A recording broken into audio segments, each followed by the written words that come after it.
Today is the day where you wake up and you realize that everything that you've been dreaming about, everything that you've been wanting, every goal and wish and hope that you've ever had can become real. Dreams can come true. What you manifest in your mind, you can bring to reality.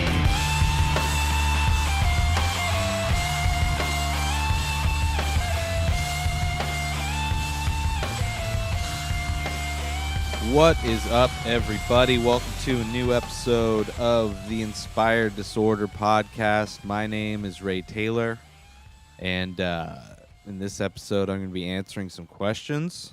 I should probably check and see if there's any new submissions, which I'm not going to hold my breath on. Not too many people seem to be paying attention to social media very often, or not contributing, or however, whatever. No. Okay. It's fine. We got plenty of questions. So I'm going to go over questions at the end of the episode. I'd like to do more of these questions and stuff like that. So, keep an eye out for when I'm recording a podcast. If I'm going to do a question segment on it, I'll post it up.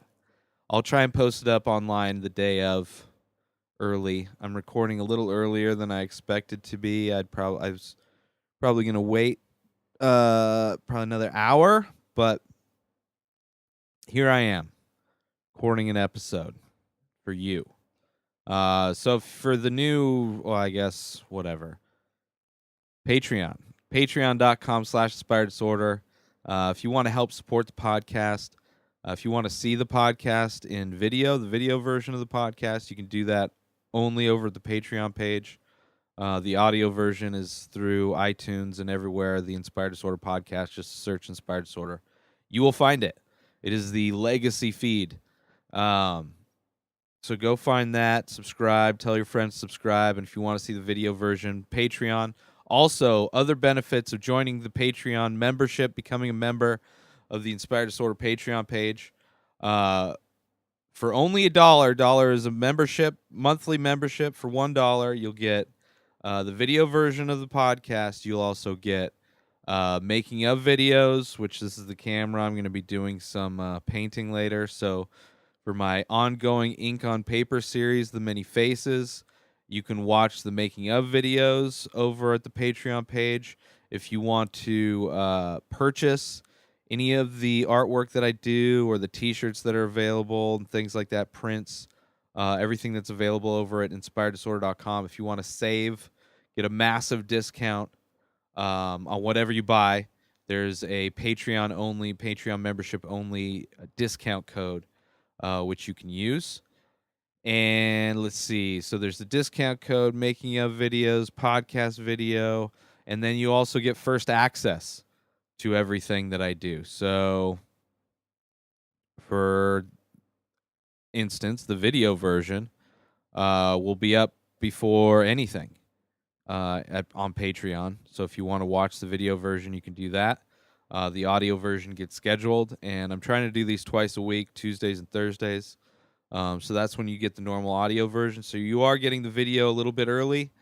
You'll also get first access as soon as So my process for when I do the paintings is I'll do a bunch of paintings, a day, a night, whatever. I'll fill up a portfolio. And then I'll go through, and then just one morning I'll just shoot them all. I'll set up, everything that I use to take the pictures, which I use my iPhone, tripod, and then I have a little backdrop that I've been using for the artwork.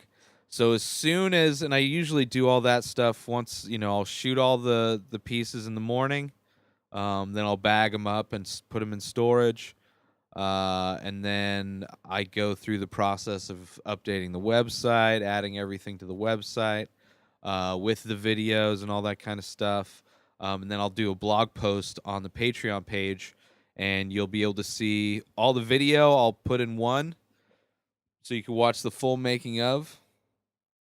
I'll probably do some sped up versions, some time lapse versions if you want, because it ends up being like an hour and a half to 2 hours worth of video of just me doing the paintings for each of the faces, and then I'll have each of the faces, the final picture, as well as their number, which number face they're going to be, and that will be. If you want to purchase any of those, you have first access to purchase them. Basically, then I schedule them all on the website, and they get released once a day. So if you want to purchase any of them before they come out, you can do that, and you can use the discount code to purchase the artwork as well. Right now, just hit me up. Just send me a message on Patreon. And just the audience is low enough. There's really nobody on my Patreon page right now. Actually, had a few people leave. Once I started adding all the content, they were probably just donating to donate. And then maybe they're getting email updates or something like that. And they're like, cancel this shit. $1 a month. Crazy. But there's, it's slowly growing back. And not that it was anywhere. But I appreciate everybody that does help. Go donate Patreon, $1 membership.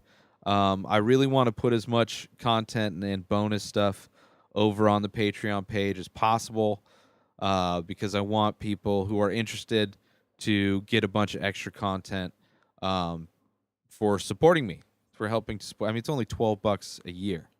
But, tell your friends. So... yeah, patreon.com/inspireddisorder. That's where you can, all of that stuff. And here, as far as updates with me, since the last episode, because there hasn't been much. I haven't gone to see a movie. Tully is out, which, I've heard good things. I haven't heard any spoiler reviews. I've actually, for the /FilmCast, which I listen to, they do movie reviews and they do a spoiler section at the end, and they all warned to say if you're gonna go see it because you're gonna get spoiled. So I stopped it. Maybe I'll go check it out on Monday or something like that. But it's been heated up in the desert, man. It's been over 100 the past few days. Luckily, there's an air conditioner where I'm staying. But when I'm out driving, it's hot as fuck, and it's slow as fuck too. So it's like I'm burning. For those that don't know, I drive Uber and Lyft on the side. Make extra money, kind of make ends meet, stay surviving until that Patreon thing takes off. But yeah, minivan, desert. The black minivan. I mean, I just have to have the air running all the time when I'm driving people. But when I don't have anybody, I'm just kind of sitting, usually find a parking lot in kind of a general location, depending where I'm at in the desert. And I kind of just wait. And I don't really want to wait with the engine running and air going. I mean, it feels good, but I'm also like burning through gas like crazy. And maybe I'm not burning through that much gas. Maybe I'm just like freaking out about how, gas is expensive. Gas prices are going up. It's getting closer and close to $4 a gallon in the desert. It's ridiculous. So with that, I haven't been doing as much driving because, it hasn't been as successful. And I've just been waking up just feeling like shit all week. I'm just constantly covered in sweat. Even though there's an air conditioner, it's on the other side, and it is a garage. It's not sealed up all great. But, I feel like I'm just constantly covered in sweat. It's insane. Luckily, I've moved. I've been changing up my wardrobe, to suit my lifestyle, which is, driving and then doing artwork, doing podcasts, mowing the lawn every once in a while. But it's like I just bought some athletic wear shorts, because it's just like, because I was just wearing like regular cargo shorts, which was something I'd wear when I worked at Costco, and now they're all covered in paint from when I remodeled my condo, and it's just they're they're gnarly, they're whatever, but it's like having to wear a belt. Like after driving, you drive for 5 to 8 hours. It's like it's painful wearing a belt, especially like you're drinking water, your bladder fills up. It's like there's been times where it's just like it feels like I've been cut, and I'm getting fatter. So maybe that's it too. Maybe it's just a combination of everything. But yeah, I pulled the trigger and I went and I got some I started getting looking into getting just some cheap fucking just athletic shorts. And these ones I got are comfortable as shit. Like $11 at Walmart. Russell, I think they are. But they're super just like thin and soft and feel so good. So that's and they're perfect. They have like little zip pocket for my wallet. So when I go out, I got one pocket for my phone, one pocket for my keys. I'm set. And then I could fit my, sunglass case in one of the. It's like super comfortable. It's like the best decision I've ever done is to. And I was thinking of like going to getting. Well, it's like I was a lot of sweats in Denver, but I still wore normal clothes. Like still wore pants and stuff like that. I didn't go full on like just dressing for comfort only. Yeah, but it's been hot as fuck, man. I've been waking up feeling like shit, just like headache, just not really feeling dehydrated as I completely miss my fucking mouth with that drink. Like, cause I feel like I know when I'm dehydrated, like, you feel dehydrated, and which is probably like way more dehydrated than I should be. But yeah, so I just got to drink more water. And I've been drinking mineral water, or putting sea salt in my water to help, helps hydrate. The tricky thing is the thing I'm worried about, not worried, nervous about. It has been a long time. But when I was 19, I was living out here, still living I'd moved back to the house I grew up. And I think someone might have been trying to come in.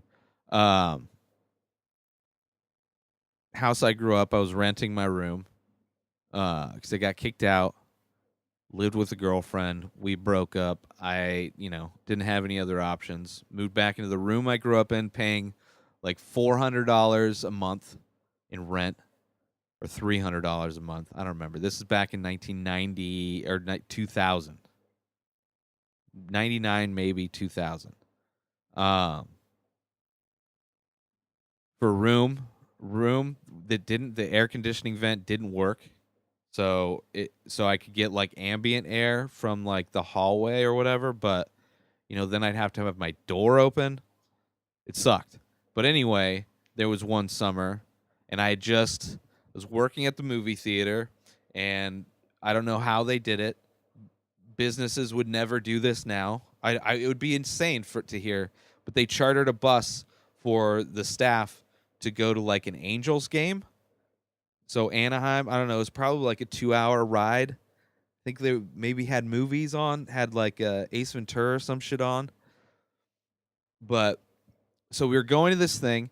There's a girl that I had hooked up with, kind of hooked up. I mean, hook up for when you're like not really hooking up with people, like we made out.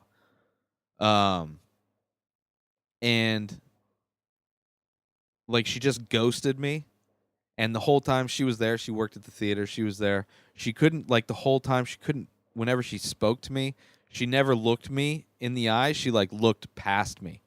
And I remember that so vividly because it just like, when you're that age, you're just fucking, I'm still a sensitive guy. It just tore me apart. But anyway, so that was the bus ride to this game. I don't really remember the game at all. I remember the bus ride home. And then I remember just being like, angry or emotional when I got home, so I like did a bunch of working out. I know I don't work out now, but like then I worked out. Like I didn't have actual weights. Maybe then I did when I started working out, like at that age. I filled up like milk jugs full of sand, and then I attached it to like an old broom handle, and I would like, lift the milk jugs as weights, and like, yeah, it was like early before. I mean, I had never worked out in my life. That's how I started working out, like my late teens. But when I got home that night, I was all emotional, and it was a summer, kind of like this, probably later in the summer, because it's not even as hot as it gets normally. It's only like getting 105. It's been around, and it gets up to like 120s here. So I'm totally looking forward to it. It sucks so much. Um, Worked out. My mom was gone. Had the house to myself. I think she was, she had like a boyfriend in Seal Beach that she'd go visit all the time. And like I started getting this back pain, like I was sleeping, and like sleeping, like I would always just be soaked. My clothes would be just constantly sweating. My bed would be wet. All my clothes, I'd just be like a constant sweat. And like I woke up having like a pain in my back, and then it's just like, I just thought I pulled something when I was working out, so I tried to stretch it out, and it's just like it started hurting more and more, and then I was like, it got to the point where the pain shifted from like feeling like a really bad like muscle cramp to being like, oh, maybe something blew up inside of me or whatever. So it's like at that point, I'm laying on the ground. We had a tile floor, laying on the ground because it's like cool. The tile floor is cool. It felt good on my back, and I called 911. And by the time the EMTs showed up, of course the pain had like subsided, and I went and opened the thing. Like I couldn't even get up to like, if they'd shown up, 10 minutes earlier. I don't really remember the time span of how long it took them to get there, but like I probably wouldn't have been able to get up. I don't know how they would have been able to get in to the house, but they did, and I was able to get up and fucking, we felt my back, and he's like, yeah, I guess it felt warm or whatever. He's like, yeah, seems like you had kidney stone. You have a kidney stone. We're not sure. You need to go to the doctors to blah, blah. They need to do a bunch, thousands of dollars worth of tests to see if you have a little fucking deposit of minerals going from your kidneys down to your bladder. But yeah, it was so much pain. Probably the most pain I've ever been, because it's like a pain that starts off small and grows, almost like a really bad hot sauce. Where like and it's a slow burn, and it's like you think you've hit the ceiling, and then it keeps going. But instead of being pain in your mouth, it's like pain in your back, and it just like gets worse and worse and worse. And like back pain in itself is pretty debilitating. So yeah, so I went to the hospital. A friend came over, took me to the hospital, and they did whatever test on me, and saw that it was like a 2 millimeter kidney stone, and they gave me Vicodin and just told me to drink a shitload of water. And the first thing he asked me is like, "What color was your pee?" And it was like when I got home. And by the way, when I was working at the movie theater, I was drinking a shitload of Mountain Dew. I was in good shape. I was playing basketball still. Well, actually, yeah, at that time I was playing basketball still. I was started working out. And I remember just my pee being just like, and I'm colorblind, so it's like maybe it looked like way worse, but I remember it being really dark, and syrupy almost. But yeah, they told me to drink a lot of water, all that blah blah blah blah blah stuff. I'm usually pretty good at drinking, so I'm worried about that. Like I'm worried that like I'm gonna get. I haven't gotten a kidney stone as far as I know since then. But yeah, and like when I passed it, it really wasn't that bad. Like I had for probably a week before I passed it. Like I would get these like needle prick sensations. Felt like they were on the tip of my dick. But for some reason, I think it was just because when it came out, it was like it looked like the asteroid from Armageddon. It had like really spiny. It wasn't like a smooth stone, like a a rock from a river or something like that. It looked like the fucking jagged asteroid from Armageddon. Just really small. So maybe it was that, just trying to like tease in my pee hole, and it just felt like the sensation made it feel, my nerves made it feel like it was coming from the tip of my dick. But it had like this, I would get these like, I'd be sitting in a movie or something like that, and it'd feel like just out of nowhere, just somebody stabbed my dick with like a needle. Maybe there was like an ex that was doing voodoo. I should check. I literally had an ex that was, a Wiccan at the time. That would be hilarious. That would have been a long grudge, though. I think that was at least a year after, and I had a girlfriend in between. I think. Man, that'd be weird. But I think it was the kidney stone, because just after that, I passed it. And it was like I was peeing, and then the pee stopped coming out, even though I knew there was more to come. And then it just like broke through and like fell into the toilet. And, I tried to save it, but I never went back to the doctor, so I ended up getting rid of it.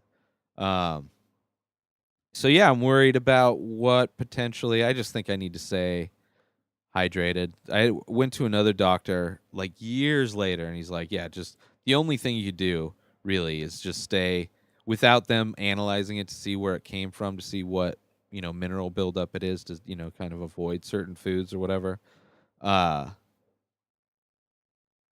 They said just stay really hydrated. So, which I'm pretty good at doing.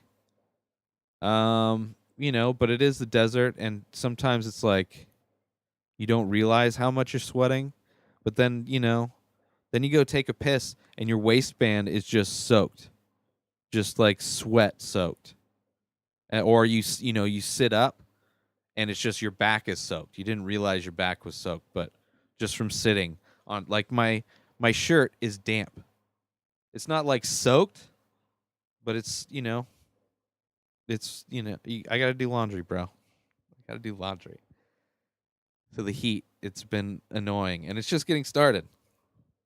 So whatever. And it's like a combination of bad things. Annoying things, I guess. But anyway, let's see. Where am I at here? That's not too bad. All right. What I'm going to do, I'm going to go over these questions here and probably just ramble on. So I got one question from when I asked people online. I'll start with his. From good old friend Dirty DeVoe out in Maine or some shit, growing weed now. He's a beard brother of mine. He's been on the show fucking ages ago. Maybe once, maybe twice. I don't know how many times he's been on. Red Hot Chili Pepper fan. He does I think he's still doing a podcast called, what's it called? Whole Lot of Girth, which he does with another dude. I think Matt Winnipeg, I think is his name on Twitter. Didn't do that research. But yeah.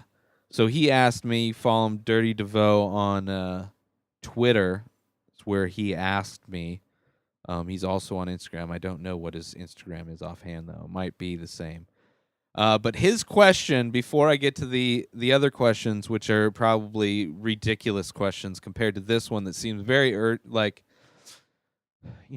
people must know stuff here.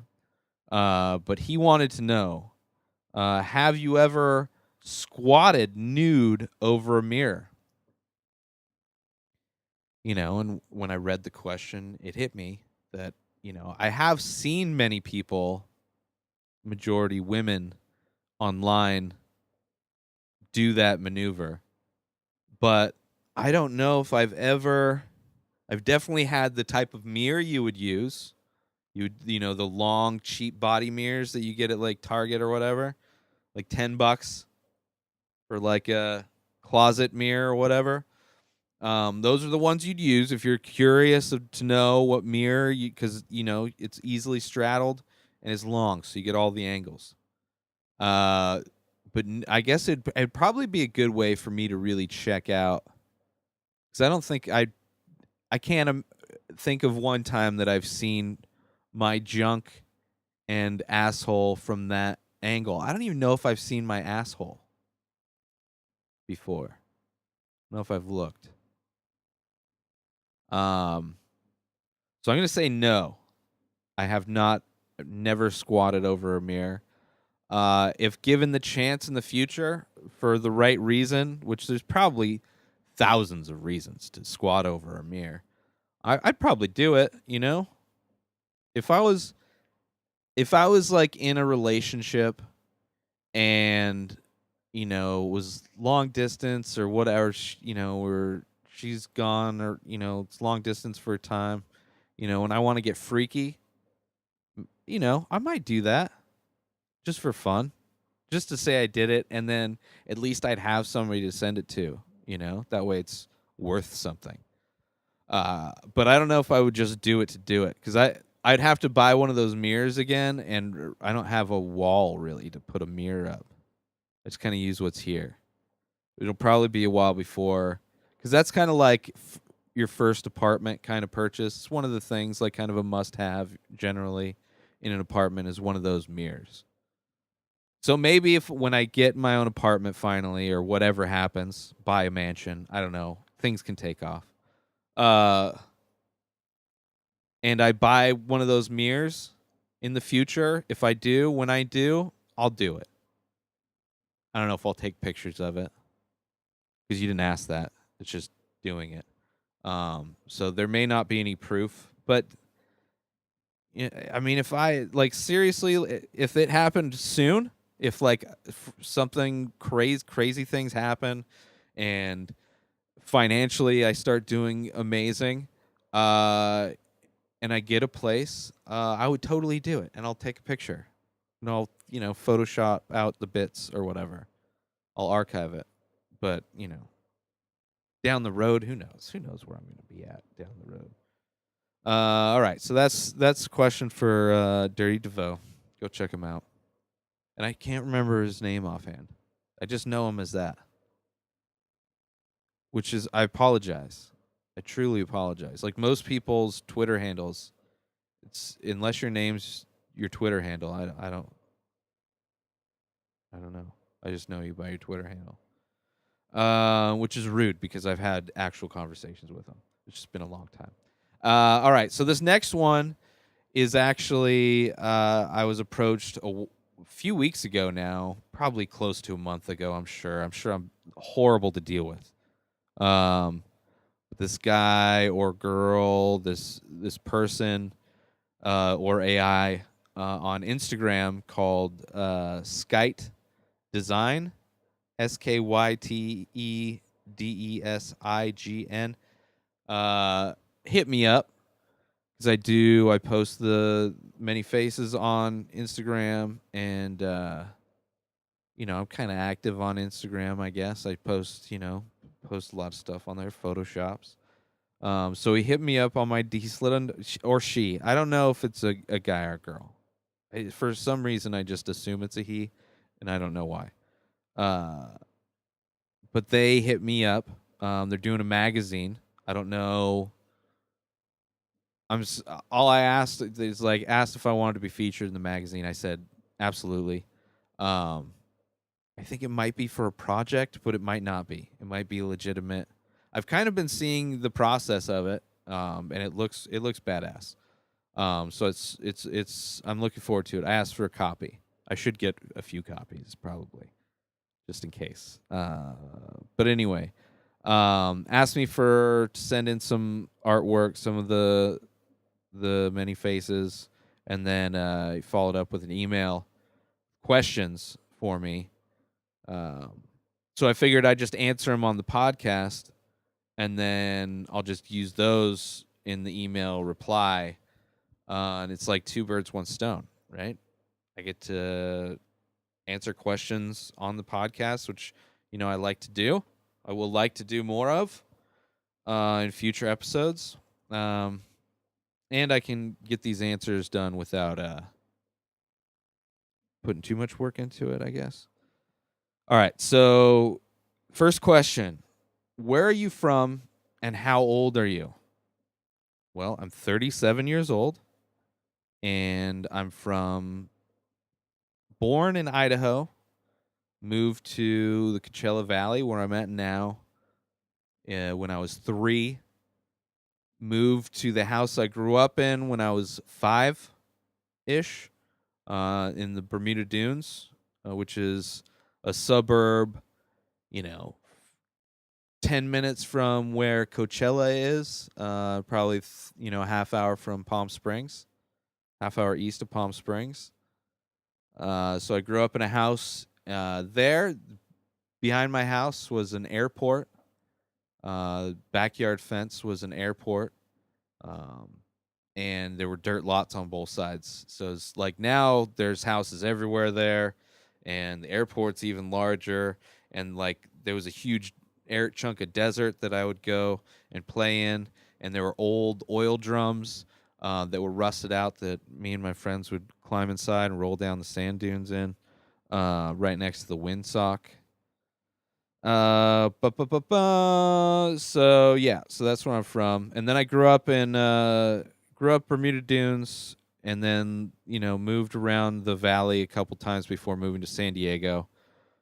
Lived in San Diego for 13 years, then Denver for 2, and now I am back in the town I went to high school in. So that's the first question. Second question. Where did you first notice you had a creative flair? I don't know when I remember first wanting to learn how to draw. It's like I remember kids in class being able to draw like Bart Simpson or certain cartoon characters, and I wanted to learn how to do that because like they were cool and I wanted to be cool.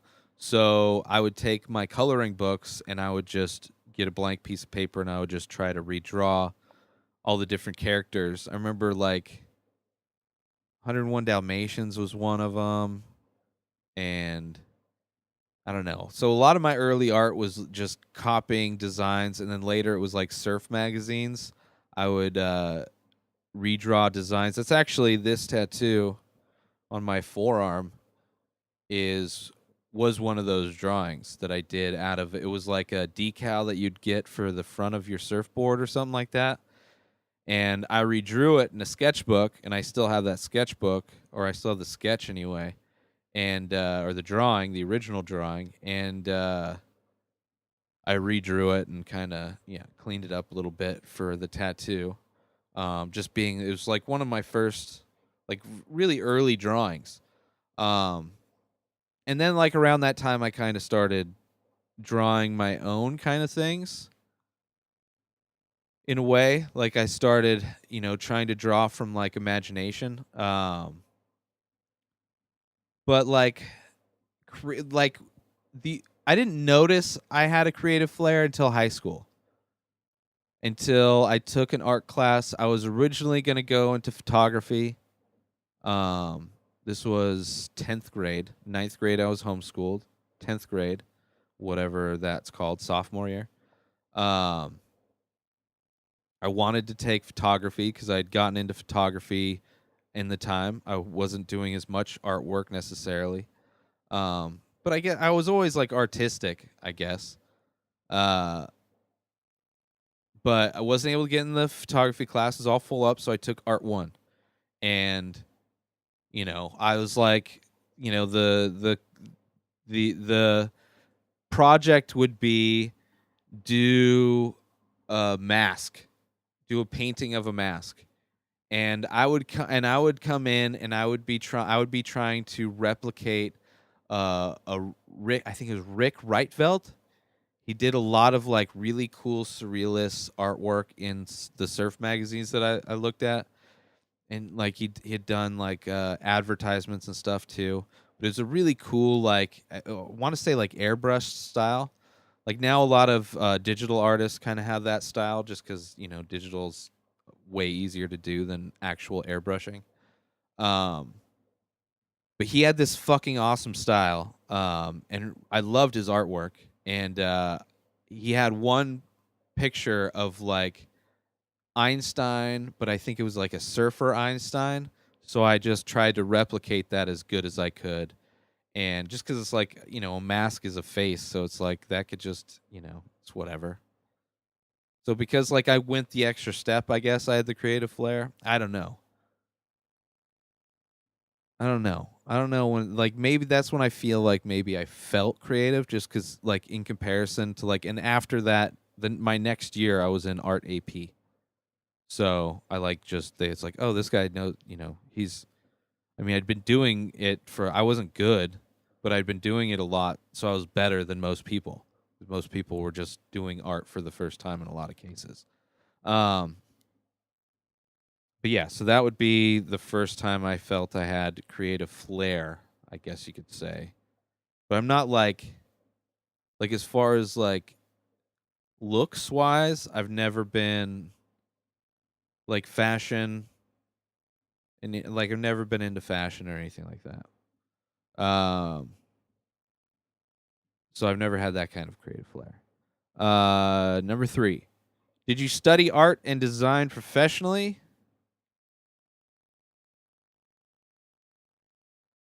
If so, where? I would imagine that's meaning went to school. I mean,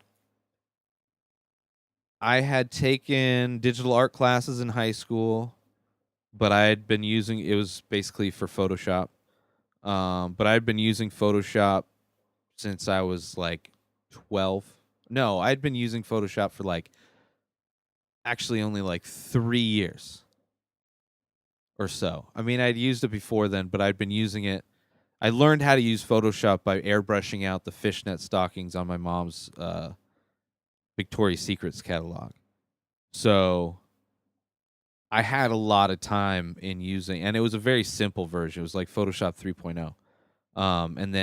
And then the version they had in high school, I think they had 4, and they had just upgraded to 5, so it was like layers were a thing. And it took me a while to like figure out how to use layers, because like when you did shit back then, it was kind of permanent. It was way tougher. Then once they added layers, then everything was fucking easy. And then now it's ridiculous. So I didn't learn Photoshop, but it was a class where I could go in and use Photoshop. And it was the first time I used a pen tablet, a Wacom tablet. They had the little tiny ones for all the computers. They were all Macs. So I was using a Mac for, well, actually, I had a Mac at home too. But my first time using the pen tab. But yeah, so so that, as far as that, and then I took art classes in high school also, and I had applied to art schools, got accepted.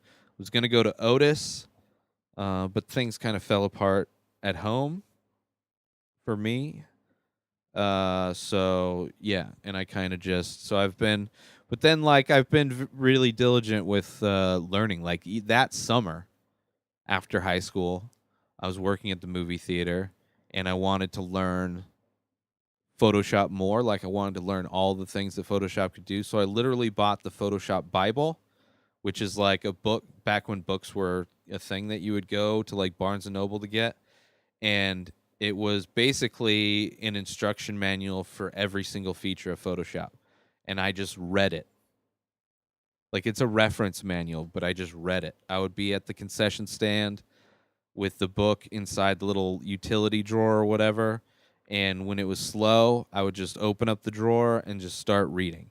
And it was like I'd use the app so much that I knew everything in my head, so I was kind of able to do all the things in my head, what they were saying. And they had pictures and shit, so I could see what they were doing exactly. But yeah, it was hardcore, man. Hardcore. And then I kind of learned a lot of basics for graphic design, as far as like the what the differences are in the file formats and why you use one over the other, and how important resolution is, and all this kind of stuff, and compression, and just all kinds of different shit. So it was almost like if I had gone to a graphic design class, I would imagine I'm learning all of that same shit. And actually, I'm sure I wouldn't, because I know people that went to graphic design school, and don't. Actually, I do think they did finally learn. But yeah, so I did not. High school was the closest to professionally learning. But the school I was going to go to is Otis, which is a college, Otis College of Art and Design out in L.A. And I took a tour of the campus and everything too.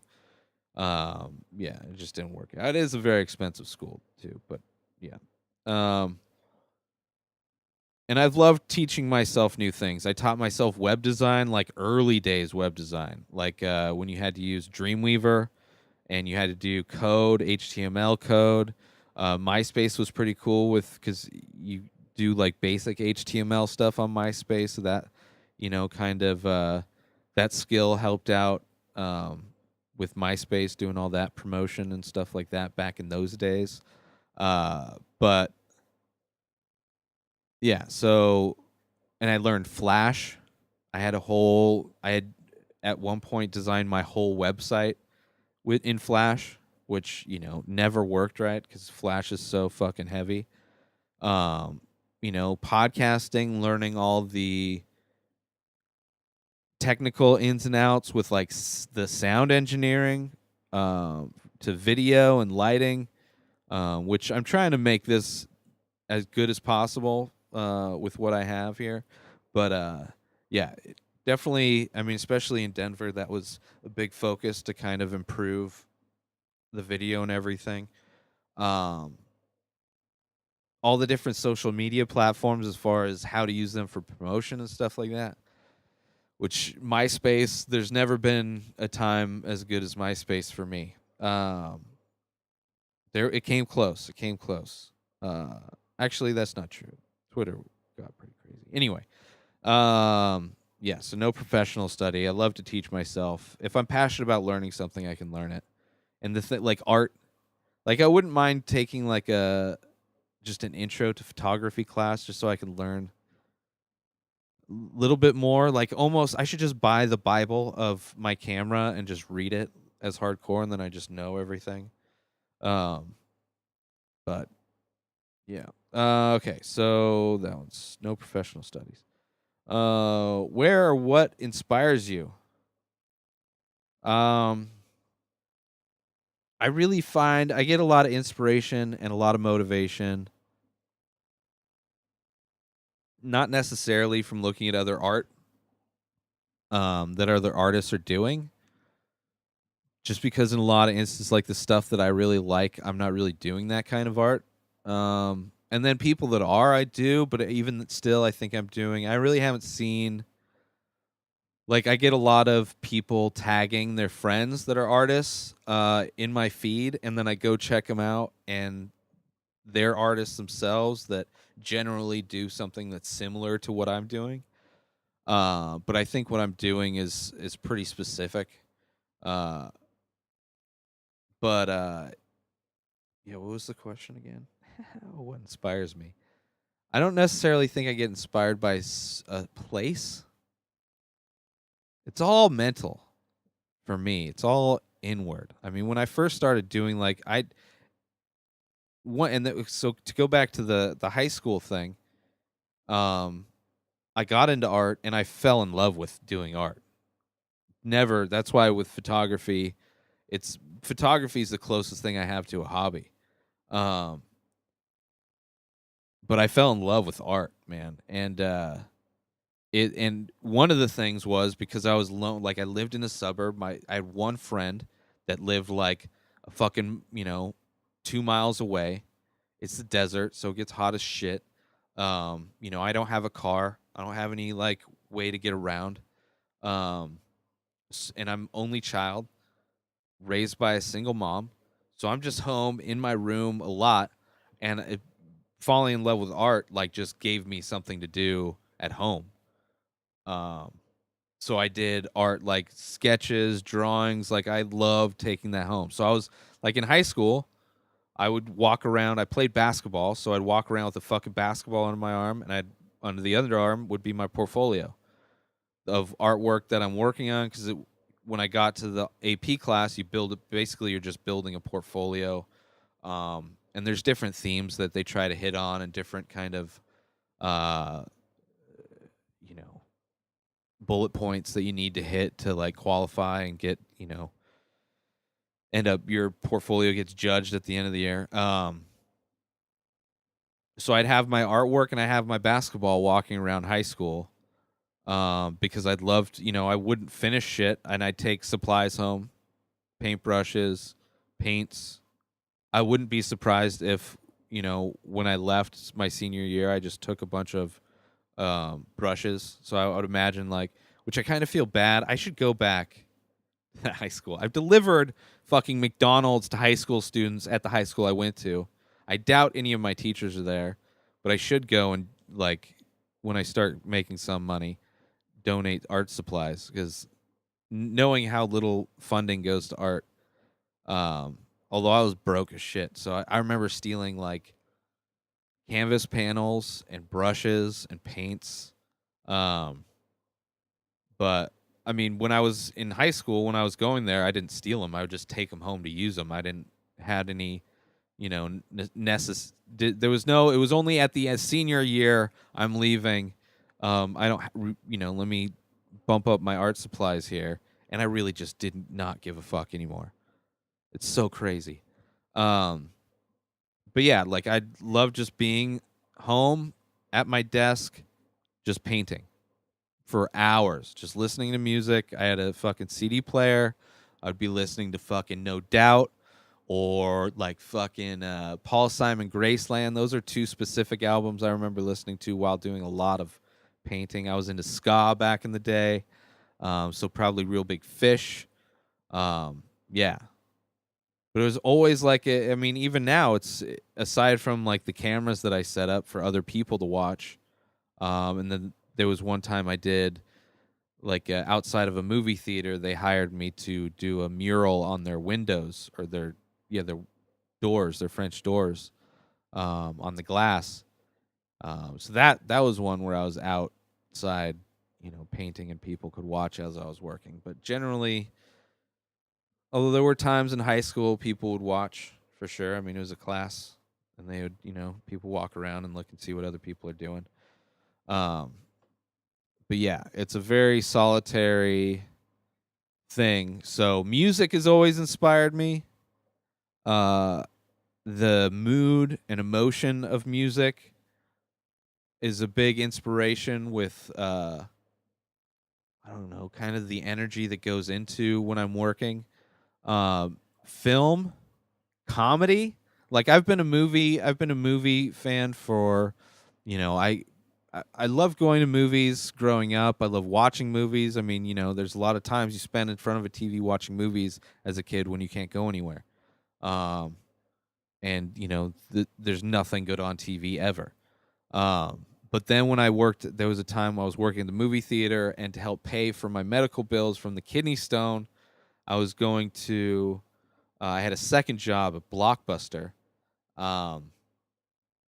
And that's when I fell in love with movies. Because, the supervisor, he's like, oh, you need to check out this fucking movie. It was I was just thinking about it the other day.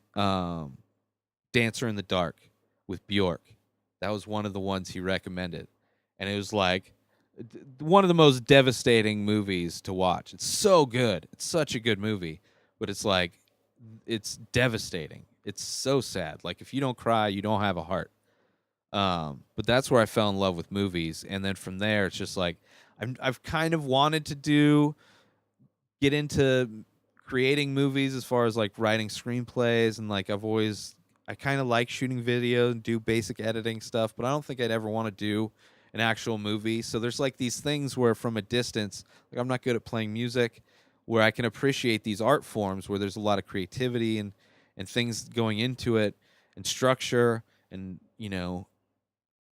being able to make noises that are in such a way that they're pleasing to somebody's ear and want to listen to them over and over again, or, looking at, a visual shot that's portrayed in a certain way that's just awe-inspiring and recalls of some dream that you had.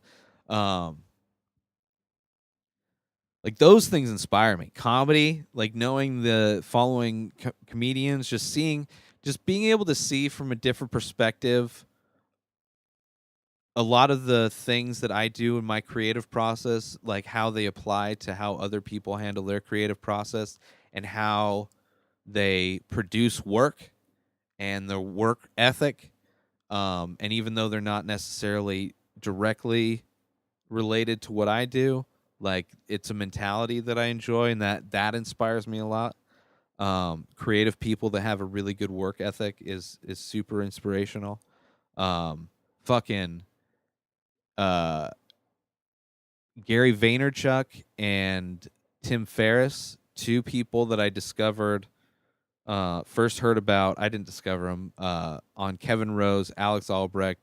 He had a podcast, Diggnation. They were both guests at two different points, and they came on my radar. Not a whole lot of people. I mean, it was very early days. It's like fuck, man, 07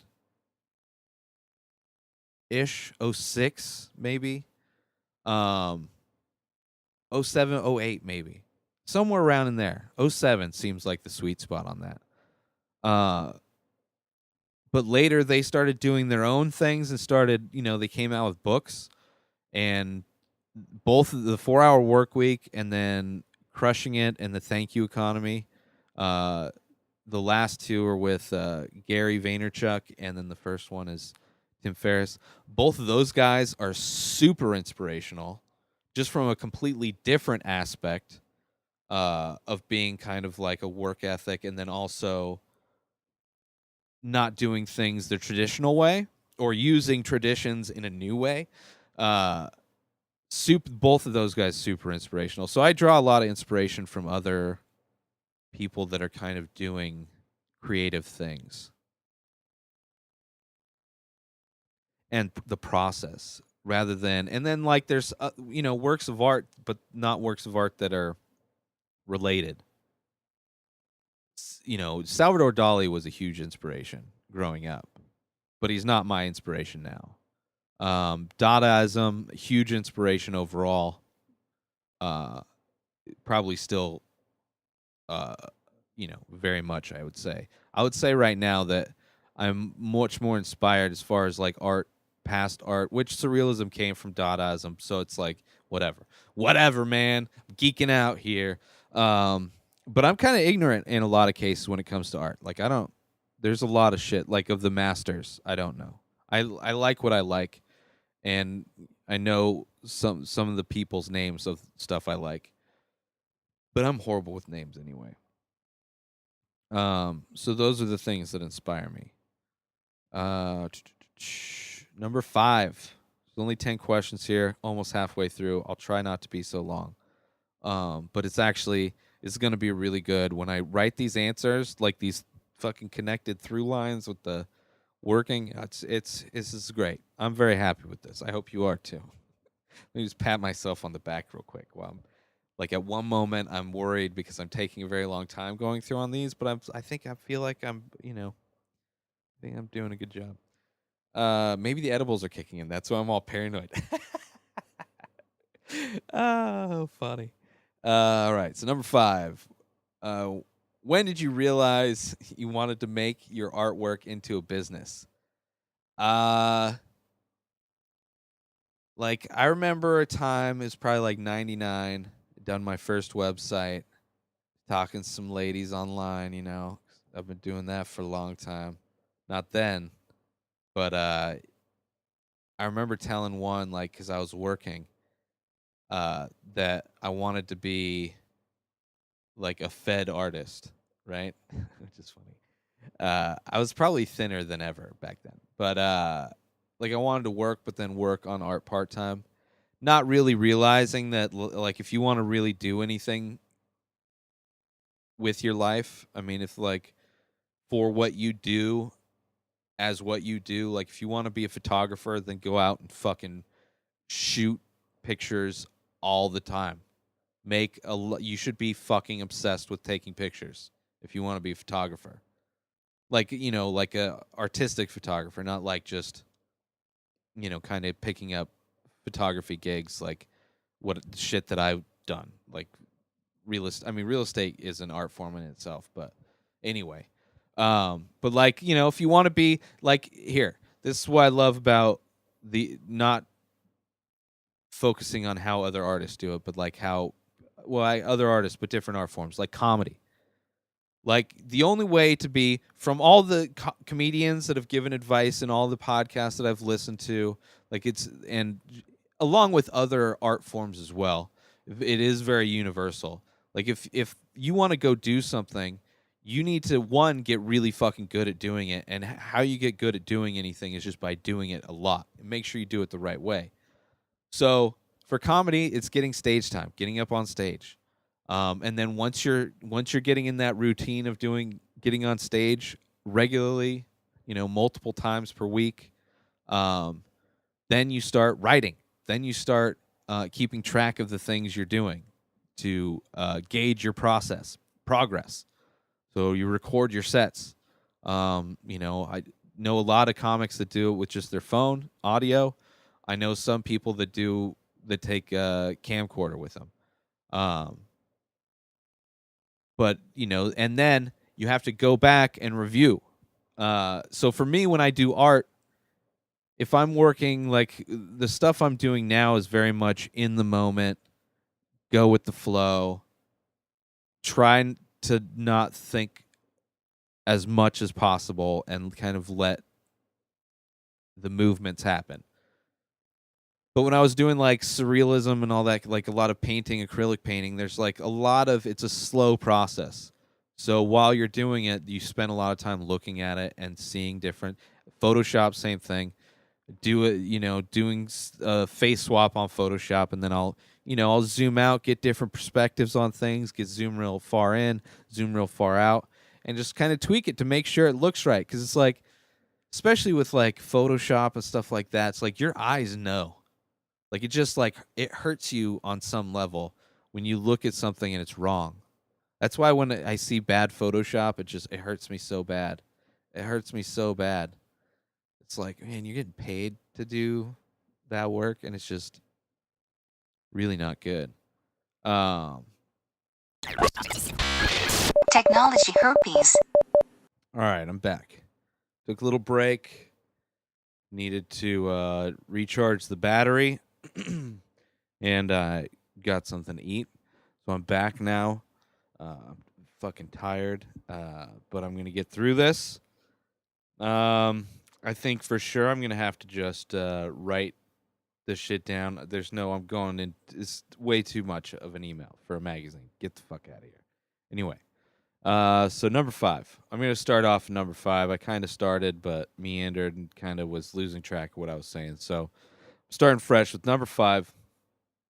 When did you realize you wanted to make your artwork into a business? So it was, I moved to San Diego in 2002, and I wanted to focus on doing more artwork. I wanted to get into the art business. Didn't really know what to do at all.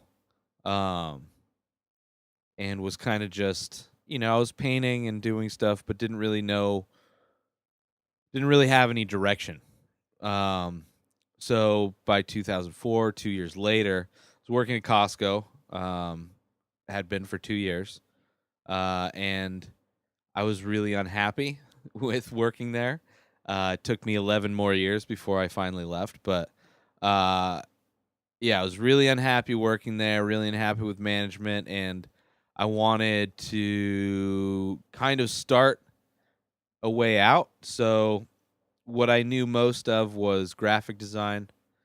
So I started Digital Art Design Associates in 2004, Dada 04, which is, the Dadaism, which I'm into, and 2004, the year it was created. So that was my kind of first endeavor into anything kind of like business-wise, trying to make money doing art. And so I did that, and MySpace was big at the time, so I used MySpace to promote everything. And pretty successfully, I got the friendship or whatever I think it had like 10,000 followers or whatever. It got to a point where I could just put out a post on the bulletin board uh, for people that need graphic design, and I just have people hit me up. So started doing that, and then a friend of mine, I had also been, learning Flash and getting into graphic design, and a friend of mine wanted to help out, and he started helping me do the doing websites. So we expanded to doing websites. But I was also experimenting with doing other stuff. And I wanted to get into artwork more so than graphic design. So by like '07, like in '07, I was doing a lot of artwork. '06, I was starting to do a lot more painting, and I wanted to adjust from doing the website and the graphic design stuff to doing podcasts, doing art shows. And at that time, I had made friends with somebody who was doing art events. Jill, Super Jill, More Super was her brand, her website, and she had art shows that she would put on around San Diego. Or art events, and because there'd be fashion shows and music and art and on the walls, and so she put me in a bunch of those. So that was kind of my first exposure selling my artwork. I had done a couple commission pieces before then, and kind of when I was doing more paintings, started gave away a bunch of paintings to friends. So doing the art shows around San Diego were kind of my first introduction into doing more artwork. And when I told my friend, he wasn't very happy, and we all it went our separate ways. But that's kind of where I started to get into podcasting and all that kind of stuff. But so I would say 2004 is when I first wanted to start making money using my creativity and my art abilities. And then actually selling artwork as a means to make money was more around '07, '06, probably around '07, more specifically, and '08, and then I did art shows, and anyway. All right, number 6. When did you start printing your designs on T-shirts? So I originally started doing, there's a company called Crazy Shirts, which are still around. There's a shop actually on the Palm Springs Strip. But they used to have a thing in one of the surf magazines I listened to. I read growing up. It was a company that advertised, and they did a thing where they would split royalties with artists. So back in like 2000 or so, 99, I'd done a bunch of designs and submitted them. Never had any, picked up until years later. Not from them, but that was kind of when I first started. I had thought about doing any kind of T-shirt designs because it is kind of a different way to think of the piece. Just like tattoo work is different than, painting and all that kind of, but not so much really, because there's so much blending that goes on between the different art forms. But yeah, so the first time I actually had something printed was probably around the same time I was doing those art shows in San Diego. I'm almost positive I hadn't had anything. And one of the first things I had made was the first one I did myself. It was one of those iron-on color shirt prints that I did in like 2004, 2005. It was based on my business card design for Digital Art Design Associates, which was the business card itself was had a very surreal feel to it. I would imagine if you go to my website, it's somewhere on inspireddisorder.com, and their portfolio section somewhere. There's you can see the old business card design. But it was that. So it said Digital Art Design Associates, and it had basically it was like the Inspired Disorder logo, really small, and then there's these like orbs of color that are like kind of stacked up by it, and then Digital Art Design Associates. So it's kind of like, I don't know. The website had a very similar look at the time too. So that shirt I made was the very first shirt I did, and it was on like a baseball kind of style shirt. And I ended up giving it to my ex a few years back, an ex, a girlfriend at the time, I guess I should say, an ex now. So I don't know where that shirt is now. I would be nice to think that she still has it and cherishes it. But part of me thinks she gave it back to me and I just fucking burnt it or something. But that wasn't one. I mean, that was the first image that I had done that was put on a shirt. Actually, high school, there was a little shirt press, so there were some in high school. But kind of when I started thinking about, selling shirts, or putting designs on shirts and trying to sell them, it was I'd come across Zazzle. A friend of mine had told me about it, where you can get on-demand clothing. You submit your own design and then they put it on a shirt and you buy it. So that was kind of the first one, and they had a kind of a royalty thing set up too. So it was probably around that 2007, 2008 time. I had done some Billy Dallas designs, which I don't think sold. I had some T-shirt designs. I don't know which ones sold, though. I don't remember which ones actually sold. I had a few designs. And then in 2012, I did my first legit run of T-shirts, and that was the Diseasy shirt, which is a stylized version of the Inspired Disorder logo, which I still have those shirts available. They used to sell super well. I used to do art events called Ray at Night. They were a street art show in San Diego, like a street fair kind of a deal. And those things would sell like crazy. I enjoyed the design too. But the Diseasy shirt was my first legitimate one, and that was, I think, 2012 I designed it. I designed it after there was a podcast that I listened to and I enjoyed that was around at the time called The Naughty Show, hosted by Sam Tripoli, produced by Vicky Pezza, co-hosted by Gareth Reynolds, and at one time Jason Tebow. And I had done a design for them. They had asked me to do a design for their podcast, and I wanted to do a design of my own to release coinciding with that. But they never ended up getting the shirts done, and shortly thereafter, I think they broke up. So I don't know.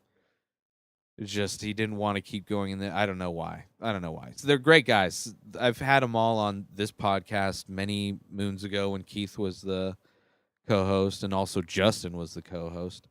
So that was those, and I tweaked that image and got it designed, and that's the Conspiracy Disorder shirt that I sell. So both of those are the first two and only shirts that I've done legit runs on. But I don't think the T-shirt game. If I could get my own warehouse space where I could get an actual screen printing, kind of decent screen printing setup, then I'd probably just make my own shirts and just sell limited batches. But yeah. How many people are part of my team at Inspired Disorder? Currently, it's just me. It's always pretty much just been me for Inspired Disorder. Back in the Digital Art Design Associates, it was me and a buddy Justin, different Justin who was a co-host on the podcast. So as far as the everyday operations, web design, I do everything myself. Graphic design, setting up the podcast, editing podcasts. The only help I've had is with printing the shirts. I went through a dude that I met through the Naughty Show, J.R. Steiner, who owns a shop out in Arizona called JR Customs.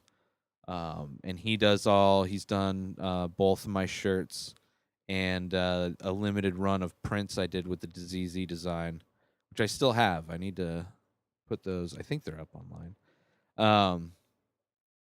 So he's helped with shirt printing. And then I've had co-hosts on the podcast who, brought themselves to the podcast and contributed with, what they said on the shows. But as far as editing the show and all that kind of stuff, I hosted the shows. Early on in the podcast, I would do show notes. And then I do. So as far as the work's concerned, I do all of it. And then the help I've had is through podcasts. I've had co-hosts and then people with printing and stuff like that. And then I've had friends help me at live shows, set up and tear down and stuff like that. But it's pretty much just been me, and I enjoy it. I take a lot of pride in all the work that I do because I taught myself how to do all these different things, and I like being able to do them and stay sharp. What is the most popular? So number 8. What is the most popular service that Inspired Disorder provides? I don't really. I mean, as far as services go, in Denver, real estate photography was really fun. I was doing those, and it started to do some product photography, which was a lot of fun. Right now, it's probably graphic design. I mean, I'm pretty much only doing graphic design work for, very few clients, really. I mean, only Ari Shafir actually is the only person I'm doing graphic design for. I mean, I'll do freelance work. I'll pick up like T-shirt design I've done recently, and then some like branding and like tag designs, album artwork. So those kinds of things freelance wise, but yeah, as far as services that are popular, I've never really had any popular services. They've always been kind of, sporadic as far as when that work comes in. And I was doing some voiceover stuff. If I had a proper studio, I'd be doing a lot more of the of different things. I would be offering a lot more services. Even like real estate photography, I wouldn't mind getting back into since I've moved. But it's been since the whole move, just financially, it's been tough just to kind of get. And my van broke down. I've been kind of focused on trying to get just the ground underneath my feet again versus adding all the different services to what I can do. Yeah, but I'd say like Photoshop specifically. I think Photoshop in general is like an art form that's really taking off. I mean, there's a lot of people that do like artwork with it, which I think is awesome. But just like actual photoshopping, I think there's a lot of good dudes out there doing it, man. Like Photoshop Steve, Drastic Graphics does a great job. There's a bunch of other people that do it for Ari that I can't think of everybody's name. Those dudes are like inspirational. Like there's Photoshop Steve was the reason I started doing Photoshops for the Inspired Disorder podcast in Denver.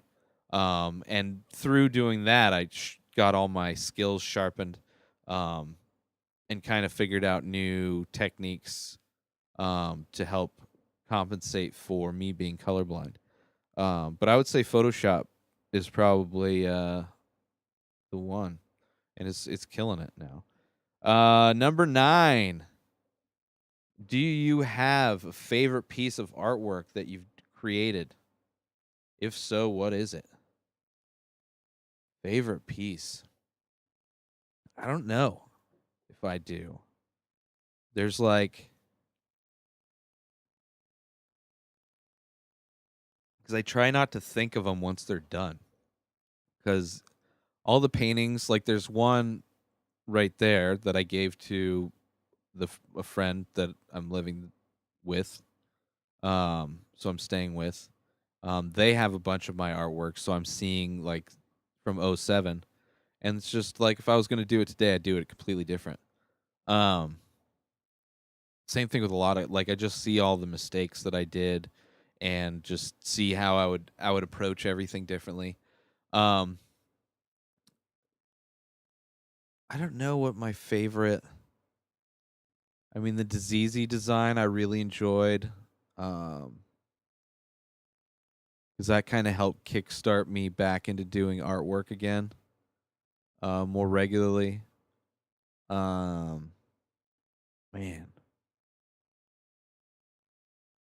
yeah, I don't know. I don't know. Like, I do so many now that there's a bunch of stuff recently that I'm super proud of, photoshops and some of the many faces. So yeah, but I don't have a specific favorite necessarily. I really enjoy the work that I'm doing. There's a ton of it that that I don't feel super strong about, and there's others that I love. But like I don't have a piece that I would keep, you know. Like I used to have my artwork all over the walls of everywhere I've lived, and once I started trying to doing art shows and trying to sell my work, then it's like they were always off the wall. And now, after the last place, after living in Denver, I didn't have any of my artwork on the wall, and it was actually nice having other people's work on the wall. So I don't know if there's a piece that I would want to keep, like that I like so much that I wish I'd keep. Um, but yeah, I have favorites over the years and stuff. Number 10, the final question. And sorry for the extremely long episode. I do apologize. But I think this is fun, right? Number 10.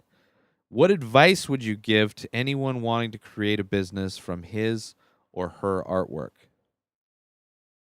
Um, Piece of advice. I think that a lot of people, like, there's the mentality of like wanting somebody to discover them before they have anything to discover. Just start doing it. And this is like the same advice that Tim McCormick gave me uh when I wanted to get into the art business. It's like just start, like if you want to be an artist, start making artwork. And then once you start making a bunch of artwork, then try and think of ways to try and sell the artwork. See if there's local art shows in your area. Online is always a good, way to start. But even I enjoyed the live art shows because you get to see people experience your work, which is always interesting. Um, Anyone wanting to create a business? I mean, I'm not very good at business. So I would probably, you know, read audiobooks on starting a business. If you don't know a business, I would probably attack it like if you're a creative person, you're an artist. Okay? Generally artists are not the greatest business people. It's kind of a stereotype. You know, I think it's more of just it's just once you're so busy creating stuff, it's so hard to like look at the really boring parts of life, like numbers.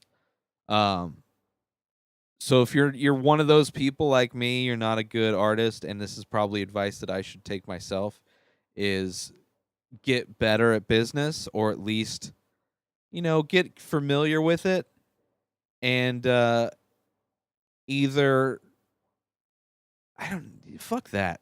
Don't get good at business. I don't know, man. You want to get good art business. Just do work, man. Just do work, and you're going to learn along the way. Clearly find people that are doing what you're doing, who've been doing it, and you always ask them. So like more specific questions on you know what's going on, how the business works, because it's like I could tell you, like, advice could have been given to me. Like, I could have gone to the art school and I could have gone business, business, business, but then, you know, podcast didn't exist yet. Social media wasn't a thing. So like photoshopping and being able to be funny with graphics and stuff like that wasn't even like a thing. So it's like there's going to be art forms that are going to come up that you're not even, that nobody, like, as of today, next year there's going to be all kinds of art forms that and ways creative people can do things to make money. So I would say just focus on what you love to do. Try to grow and evolve everything that you try and do. Be nice to people. Try to, create a community. But if you want to start a business, doing your thing, and also be comfortable with knowing you're gonna fail a lot. Not overall. Overall, if you keep, I think if anybody keeps with anything, and they're constantly trying to get better, eventually you're gonna get there. But just staying dedicated, but also learning how to get comfortable with the failure. Get comfortable with people not liking your work. Get comfortable with just having the most absurd things said to you in response to your work, which is always funny. It's always interesting. But yeah, get lost in the work because the rest of it's kind of painful. But yeah, if you want to, you live in a time when creative people can have a lot of avenues for success. You start a Patreon page, patreon.com/inspired disorder, where, for me, I'm giving out a bunch of content for free, or not for free, but for the membership cost of $1. Making of videos, behind the scenes stuff, discount codes for people to buy my artwork and other things that I sell, first access to stuff, all kinds of different things to make the membership more valuable. So there's a lot of artists that do that. Twitch is a big thing, which I might start trying to get a specific camera angle that I feel comfortable, because I don't want that to cut into my Patreon thing. But people, the Twitch thing is huge for artists too, from what I've seen. Obviously, Instagram is huge for visual people that. So it's like, I don't know, just fall in love with it. Fall in love with it to the point where when you fail, it won't matter because you're going to keep going. Because it's going to be failure. You're going to suck at shit. People suck. Everybody sucks. Like, no matter what person you are on this fucking earth, most days you are doing about average. People doing their job at work, nobody's fucking excellent always. People have moments of excellence that pass them by, but for the most part, we're all mediocre as fuck. Right? And then just as often as you have those miraculous days, you have the fucking worst days ever. So it's like you have to live with that. And if you love doing what you're doing, then those days are just days where sometimes they're good, sometimes they're bad. They could be heartbreaking for sure. But at least it's not like, working a full-time job for somebody that doesn't give a shit about you or the work that you do. They criticize every aspect of what you do despite, getting the job done. There's that life too. So it's like, what kind of life you want to live. There's a lot of advice for business people. Pay your taxes, I guess. Get good at taxes. At least kind of understand them a little bit. Which it's like all these things I should just listen to myself. All right, people. That's it. That's it for the questions. I'm going to totally just sit down on my laptop and just have to email this guy because that's way too long. It's so long for you, too. I'm exhausted. Anyway, follow me on Twitter and Instagram at Ray Taylor. If you have questions, keep an eye out. I'll do these every, maybe on one of the episodes per week or every other week. Every so often I'll do these question things. Especially if nothing really life-changing. I'm doing artwork and dealing with the heat pretty much is all that's going on here. But that's it. Follow me there, inspireddisorder.com for all of my stuff. And then please consider going over to patreon.com/inspireddisorder, spending $1 a month to get all kinds of benefits and ultimately helping me out, which I appreciate greatly, because that helps me. Every dollar helps me get closer to being able to do this full time without having to do, not having to work for anybody, not having to do freelance stuff, not having to, drive for Uber and Lyft. Like, this is one way that you can help out if you want for very little money. And tell your friends. That's it, everybody. Thank you all for listening. Hope you enjoyed the episode. Patreon.com/inspireddisorder. Peace out. I hope you enjoyed this episode of the Inspired Disorder podcast. Embedded signals within this podcast have reprogrammed your natural thinking patterns. Side effects may include lack of inhibitions, erectile dysfunction, anal leakage, transcendental communication with beings from 4 of the 7 primary dimensions. In the event of a tear in space-time, please keep your hands down and feet together. Any loss of life or limbs due to interdimensional travel is not the responsibility of this podcast.